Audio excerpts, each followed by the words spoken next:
रब इश्रह ली सदरी वयस्सिर ली अमरी वाहलुल उक़दतम मिन लिसानी यफ़क़हू क़ौली। अस्सलाम वालेकुम, doctor Sania Bashir here, consultant diabetologist and C of diabetes telecare. उम्मीद करती हूँ कि आप लोग खैर खैरियत से होंगे और यकीनन शुगर के साथ इस बढ़ती हुई गर्मी में आप लोग अपनी ज़िंदगी को बेहतर से बेहतरीन रखने की पूरी कोशिश कर रहे होंगे। बात हो रही है गर्मियों की और आपको पता है कि गर्मियों में खाना जो है वो थोड़ा हल्का फुल्का खाया जाता है। बहुत ज़्यादा चीज़ें जो हैं वो गर्मी में अच्छी नहीं लगती हैं। आज हम आपके साथ जो गर्मी के हवाले से एक चीज़ डिस्कस कर रहे हैं, बहुत सारे लोगों ने हमसे ये सवाल भी पूछा था कि क्या दालों की हर किस्म शुगर के मरीज़ों के लिए बेहतर है? क्या इसमें कोई ऑब्जेक्शन भी हमारे लिए मौजूद है?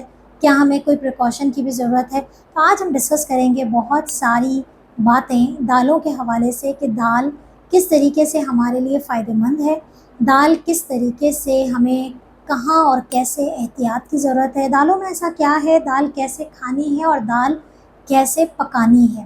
ये तमाम बातें हम डिस्कस करेंगे और इसका इफ़ेक्ट देखेंगे कि शुगर लेवल्स पे क्या होता है। वीडियो को एंड तक ज़रूर देखिएगा और कमेंट भी ज़रूर करें कि आपको हमारी गर्मी के हवाले से जो वीडियोज़ हैं वो कैसी लग रही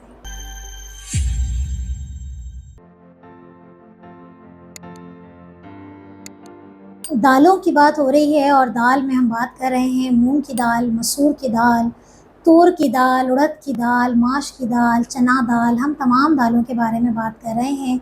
दाल जो है वो बेसिकली फुल ऑफ प्रोटीन होती है। ये बात याद रखें कि दालों का जो बेसिकली दालों से जो हमें बेसिक न्यूट्रिशनल जो हमें मिल रही है, जो बेसिक ग़िज़ा मिल रही है वो है प्रोटीन। इसके साथ साथ हमें इसके अंदर जो कार्बोहाइड्रेट मिलता है वो कॉम्प्लेक्स कार्ब होता है। जी हाँ, बिल्कुल आपने सही समझा कि ये वो कार्ब है जो कि फ़ाइबर के साथ मौजूद है, यानी कि ये वही कार्ब है जो कि हमें बाजरा या अनाज वाले आटे से मिल रहा है। तो दालों की जो कैटेगरी है वो कार्बोहाइड्रेट की सूरत में वो कॉम्प्लेक्स कार्ब है और प्रोटीन जो है वो इसके अंदर डेफिनेटली सबसे ज़्यादा जो है वो प्रोटीन है। इसके अलावा दालों के अंदर आपको बेतहाशा विटामिन्स, मिनरल्स, ये सारी चीज़ें भी मिल रही होती हैं। फिर सवाल ये है कि आज हमने दालों का टॉपिक क्यों चूज़ किया कि डायबिटिक पेशेंट को तो जब हम अक्सर कहते हैं कि भाई अगर आपको भूख लग रही है और आप खाना खा रहे हैं तो अपनी दाल की मिकदार को बढ़ा लिया करें। इसका मतलब है कि दाल जो है वो शुगर तो नहीं बढ़ाती।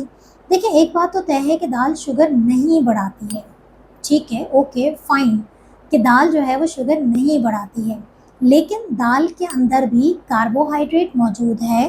दाल का भी एक अपना ग्लाइसेमिक इंडेक्स है और जिसको हम लिस्ट डाउन करते हैं कि सबसे कम ग्लाइसेमिक इंडेक्स वाली दाल और सबसे ज़्यादा ग्लाइसेमिक इंडेक्स वाली दाल कौन सी है।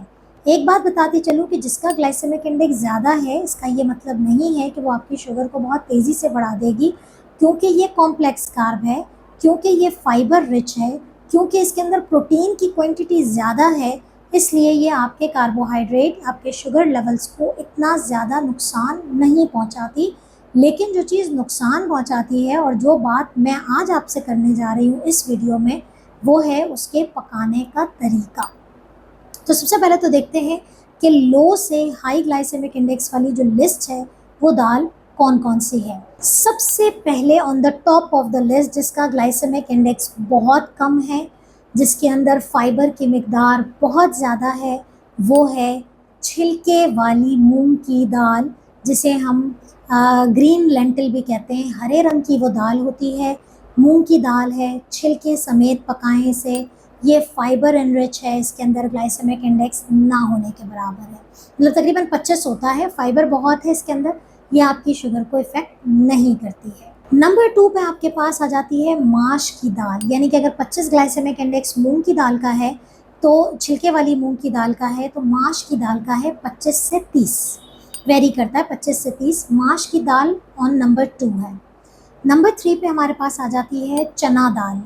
चने की दाल का जो ग्लाइसेमिक इंडेक्स है वो है 30 से 35। इसके बाद हमारे पास आती है नंबर 4 पे हमारे पास है वो है मसूर की दाल, जो गुलाबी रंग की होती है, जिसे रेड लेंटिल भी कहा जाता है। उसका ग्लाइसेमिक इंडेक्स थोड़ा सा ज़्यादा होता है क्योंकि इसके अंदर फाइबर की मिकदार थोड़ी कम होती है। उसके बाद नेक्स्ट पे हमारे पास आ जाता है अरहर की दाल, जो होती है वो आपके पास सबसे लास्ट में होती है।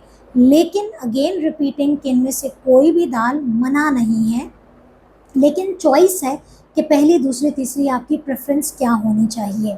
जैसे मैंने कहा कि दाल की वैरायटी से कहीं ज़्यादा इम्पॉर्टेंट है कि दाल पकाई कैसे जा रही है और दाल खाई कैसे जा रही है।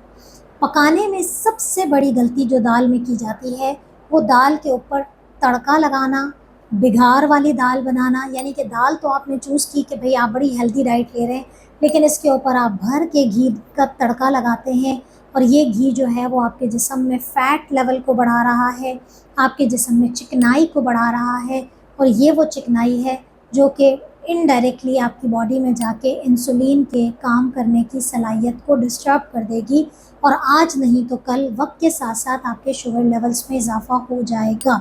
अब लोग कमेंट आप प्लीज़ ये मत कहिएगा कि मैंने तो आज ही खाई है और मेरी शुगर तो आज कम हो गई। ये आज की बात नहीं है, ये एक लॉन्ग टर्म रिस्पॉन्स है कि अगर आप बिगाड़ वाली दाल या तड़के वाली दाल का इस्तेमाल करेंगे तो ये नुकसान हो सकता है। दूसरी गलती आप क्या करते हैं, दालों में मसाले का इंतखाब। शुगर के पेशेंट एक बहुत बड़ी कंप्लेन और बहुत बड़ी जो प्रॉब्लम का शिकार होते हैं वो इनका मैदा ख़राब रहता है। दालों में इस्तेमाल होने वाले इजाफ़ी मसाले, मिर्चें भी डल रही हैं, लाल मिर्चें भी डल रही हैं, अच्छी खासे मसाले वाली दाल जहाँ बनाई जाती है वो मैदा मज़ीद ख़राब कर देती है और इसकी वजह से बाज़ औक़ात मैदे में अल्सर हो जाते हैं, जिसकी वजह से उनकी शुगर दोबारा से डिस्टर्ब होना शुरू हो जाती है। तीसरी चीज़, दाल को खाया कैसे जाए, तो दाल जब चावलों के साथ इस्तेमाल की जाती है तो बहुत ज़्यादा पाकिस्तान में कॉमन है कि दाल चावल खाया जा रहा है, तो चावलों का इस्तेमाल ज़्यादा हो जाता है जिसकी वजह से शुगर डिस्टर्ब हो जाती है। तो दाल और चावल खाने का जो आइडियल तरीका है वो 1/4 प्लेट राइस है और उसके ऊपर आप पूरी प्लेट अपनी दाल से भर लें, तो वो आपके चावल के इफ़ेक्ट को न्यूट्रलाइज़ कर देती है। पाँचवीं गलती आप क्या करते हैं कि जब दाल का इस्तेमाल करते हैं तो बहुत सारे लोग बाहर से नान या तंदूर लेकर आ जाते हैं और फिर उससे खाते हैं। तो दाल तो आपने हेल्दी चॉइस है, लेकिन आप जो रोटी का इंतखाब है वो आपका सही नहीं है, जो कि शुगर बढ़ाने का बाइस बनती है। एक चीज़ जो कि गलती तो नहीं कहेंगे लेकिन मिस कर जाते हैं कि जब आप दाल का इस्तेमाल करें और साथ में अगर आप दाल चावल खा रहे हैं, ख़ास तौर पे जब दाल चावल खाया जा रहा है, तो उस वक्त आपकी कोशिश होनी चाहिए कि दाल की क्वांटिटी ज़्यादा और यानी कि 1:3 का रेशो होता है, 1 हिस्सा चावल है और 3 हिस्सा दाल है। इसके साथ आप जो मिस कर जाते हैं वो बहुत सारे लोग करते हैं, आपने सलाद बहुत सारा खाना है। दाल चावल के साथ अगर आप सलाद की क्वांटिटी को बढ़ा लेते हैं तो थोड़ा बहुत जो शुगर के इफ़ेक्ट्स हैं वो न्यूट्रलाइज़ हो जाते हैं और आपकी शुगर बहुत अच्छे से कंट्रोल में रहती है। तो दाल खाइए, एंजॉय करें गर्मी में, लेकिन तरीके से उसे पकाइए, बिगाड़ का इस्तेमाल ना करें, उसके बगैर भी दाल अच्छी बनती है। मसाले अपनी सेहत के हिसाब से इस्तेमाल करें और जो इसके साथ खाई जाने वाली चीज़ है, कोशिश करें कि चक्की के आटे की गंदम की रोटी, एक रोटी 6 इंच के साइज़ की इनफ है। पेट नहीं भरता, एक प्याली दाल का इस्तेमाल ऐसे ही कर लीजिए। उम्मीद करती हूँ कि आपको ये वीडियो पसंद आएगी। अपना बहुत ख्याल रखिएगा, दुआ में याद रखिएगा। अल्लाह हाफ़िज़।